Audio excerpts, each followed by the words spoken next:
needs to come back to the table. Right. So,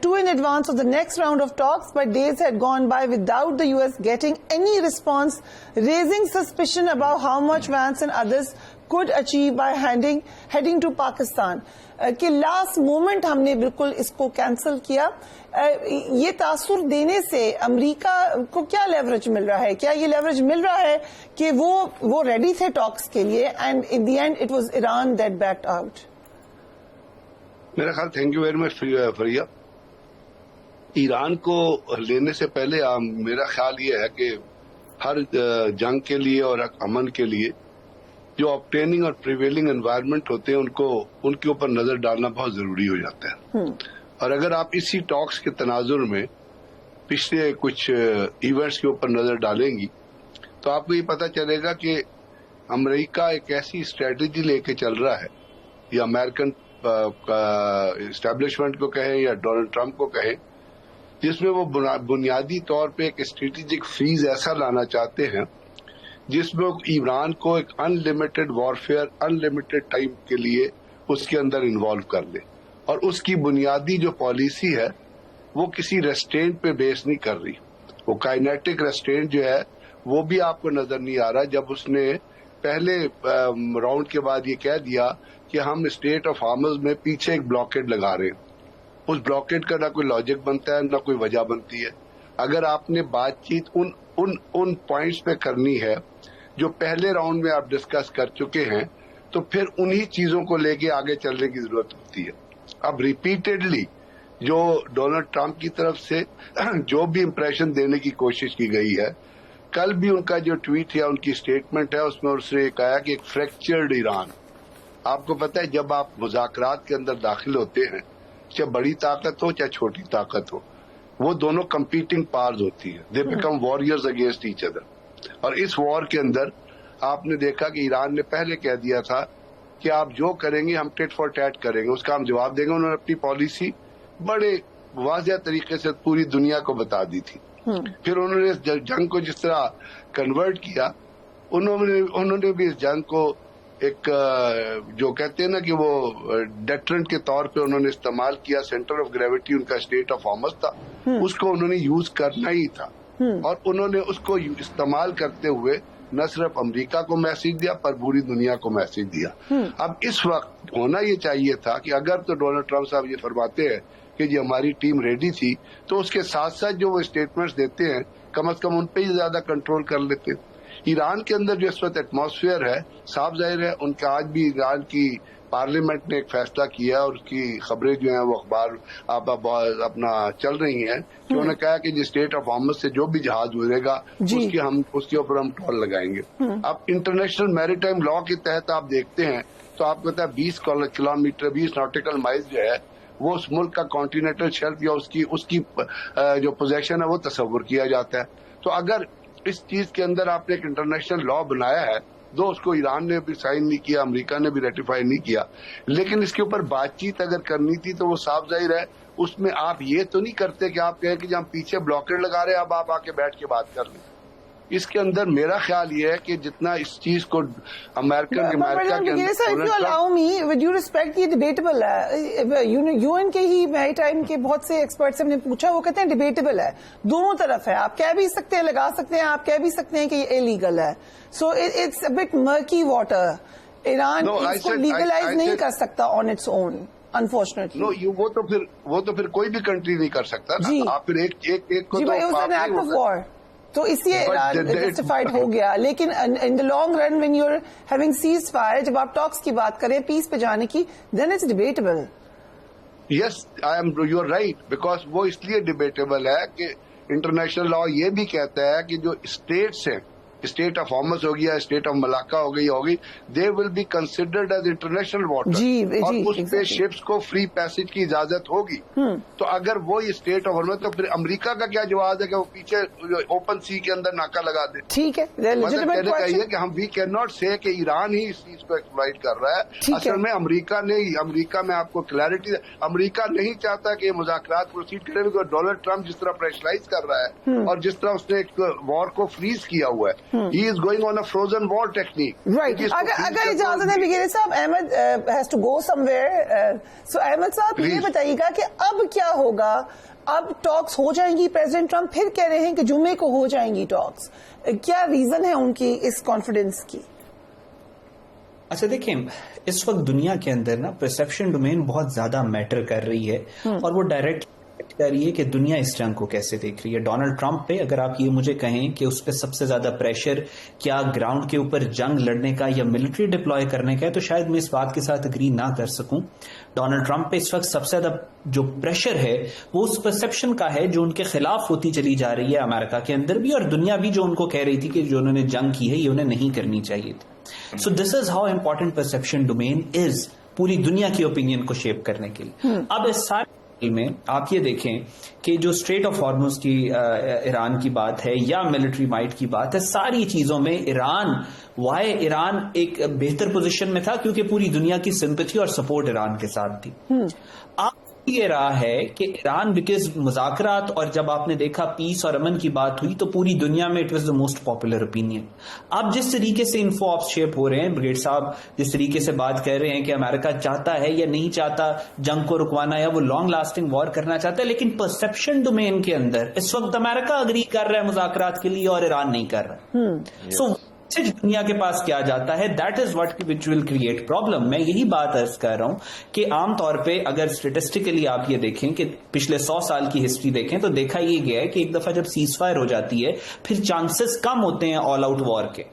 تو اگر all out وار نہیں ہونی، چانسز کم ہیں آل آؤٹ وار کے، تو آپ نے ٹیبل پہ ہی آنا ہے. جب آپ خود کہہ رہے ہیں پاکستان سول میڈیٹر ہے، امریکہ بھی کہہ رہا ہے پاکستان سول میڈیٹر ہے، جب پاکستان سول میڈیٹر ہے اس کا مطلب ہے آپ کا پورا ٹرسٹ ہے میڈیشن کے پروسیس کے اوپر. جب آپ میڈیشن پروسیس کو ٹرسٹ کر رہے ہیں تو اس کا جو لاجیکل سیکنڈ فیز ہے وہ سیکنڈ راؤنڈ آف ٹاکس ہے. تو پھر آپ ٹاکس میں آئیں اور بات کریں، اور جو بھی آپ کے گلے شکوے لمبا چلے گا پروسیس، لیکن ٹیبل کو چھوڑنا ہمیشہ جو ہوسٹ کے حوالے سے پاکستان کو ایگزیکٹلی کب جس وقت انفارمیشن منسٹری کے میسج آیا ہے سوشل میڈیا پہ، واز دیٹ دا ٹائم کہ پاکستان ریئلائز کہ فائدہ نہیں ہو رہا؟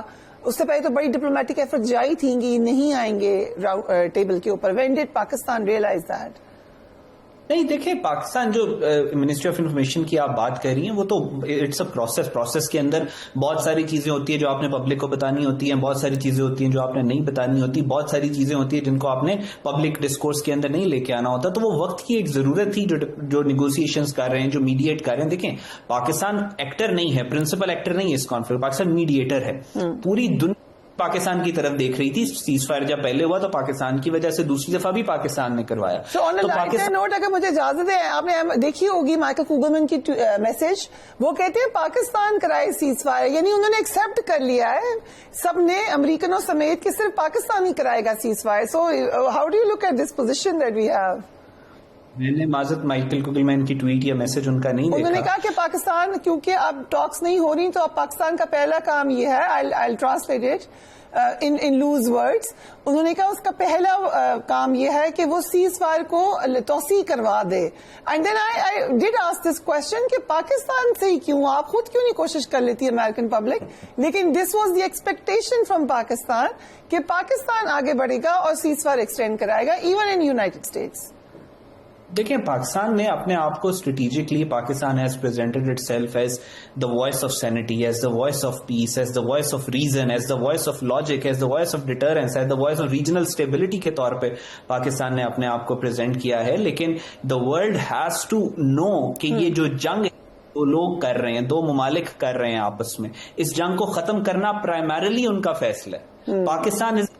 پاکستان میڈیٹ کروا رہا ہے، اپنی کوشش، اپنا انٹینٹ لے کے سامنے آ رہا ہے. جہاں پہ گیپس ہیں ان کو برج کرنے کی پاکستان کوشش کر رہا ہے. دا موسٹ کمپلیکیٹڈ انوائرمنٹ کے اندر، موسٹ سینسٹیو کریٹیکل انوائرمنٹ کے اندر پاکستان اپنا رول جو ہے وہ پلے کر رہا ہے، وچ از امپورٹنٹ. لیکن اس سارے اگین میں بات یہی کروں گا کہ at the end of the day جو امپورٹنٹ چیز ہے اس وقت، کیونکہ سیز فائر ہو چکا ہے، سیز فائر ایکسٹینڈ بھی ہو چکا ہے، انفارمیشن اور پرسپشن ڈومین بہت زیادہ امپورٹنٹ ہے. اور ایران کو ان سینسٹیوٹیز کا خیال رکھتے ہوئے جو بھی، جب ایک دفعہ ٹیبل از سیٹ تو پھر جو بھی بات ہے وہ ٹیبل کے اوپر ہونی چاہیے، ٹیبل کے باہر نہیں ہونی چاہیے. وہ کاؤنٹر پروڈکٹیو ہو جائے. آپ کو کب لگ رہا ہے اسلام آباد ٹاکس 2 کب ہونے جانی ہے؟ دیکھیں I think as early as possible Islamabad talks ہونی چاہیے، because it's the only logical way progress کی طرف. آپ جتنا مرضی، آپ مثال کے طور پہ یہ جنگ ہوتی ہے، یا یہ جو میں نے کہا کہ جس کی پروبیبلٹی بہت کم ہے، اگر ہوتی بھی ہے تو ایونچولی دوبارہ تو پھر آپ نے ٹیبل پر ہی آنا ہے. ٹاکس 3 ٹاکس 4 یہ لمبا پروسیس لگ رہا ہے آپ کو؟